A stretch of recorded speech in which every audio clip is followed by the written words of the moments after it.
آموزش دیدن است.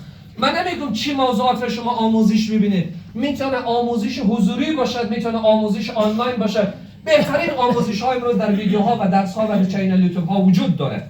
انتظار شما، بهانه شما فقط از لحاظ اقتصادی و مالی این نباشد که من باید خیلی مبلغ زیاد را پرداخت کنم تا برم دوره های آموزشی اشتراک کنم. بهترین دوره های آموزشی کامپیوتر، فن بیان، انگلیسی، تمام بخش های امروز به صورت آنلاین هم وجود داره. حتی در همون دکانهایی که برای شما فیلم میندازه، سریال میندازه، اگه برین بهترین آموزش ها وجود داره. برین ببینید سطح آموزش و علاقمندی به آموزش و سریال در جامعه را.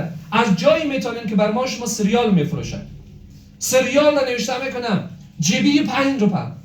ما را تشنه به بردن به مسیر موضوعات و مطالبی میکنه که لازم نیست.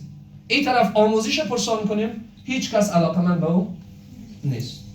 اگر از اون آدم پرسان کنی آموزش به جیبی 2 روپه من میندازم، الله چه کار داره پیش من هست، چون علاقمندی برش وجود نداره. عزیزان نمیگم بودم آن آموزش را که شما نیازرین برین ببینید. امروز واقعا از همون بسته های اینترنتیتون استفاده درست کنید و بعد مهارت های جدید. بله میگه زمستان فرصت مناسب برای کسب مهارت های چی است؟ جدید است. برین مهارت ها رو یاد بگیرید. در دنیا و در زندگی شما همه مهارت ها میتونه شما به نتیجه و دستاورد مطلوب برسونه. قانون زندگی قانون مهارت هاست. عزیزان زندگی و جامعه از آدم های استقبال میکنن که در دنیایشان مهارت داشته باشد. چرا؟ چون انسانی که مهارت نداشته باشد به نتیجه و دستاورد مطلوب رسیدن نمیتونه. قانون مهارت قانون تی انگلیسی است. تی انگلیسی کلام خود متوجهش نمیشن. میگه در دنیای زندگیت هر چقدر مهارت دوست داری برو یاد بگیر. تمام مهارت ها یک روز نه یک روز به درد در زندگی میخوره.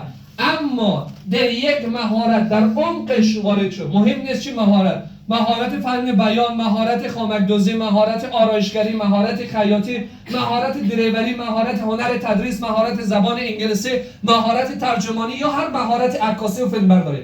در یک مهارت در عمق قضیه وارد شو، چون جامعه از آدم‌های هنرمند استقبال میکنه. وقتی هنر را داشته باشه همه آدم‌ها شما استقبال میکنه. اینجا زندگی ارزش پیدا کنه. زمستان 3 ماه تمام فرصت برای کسب مهارت هست. هر کسی که میگه استاد من وقت برای کسب مهارت ندارم یا هزینه‌ای برای کسب مهارت ندارم، به من امروز کار میکنم، هزینه‌ش من پرداخت میکنم و هزینه‌ای نداره. میدونین چرا؟ چون ما فقط انتظار ما آموزش کسب مهارت و کره زیاد است.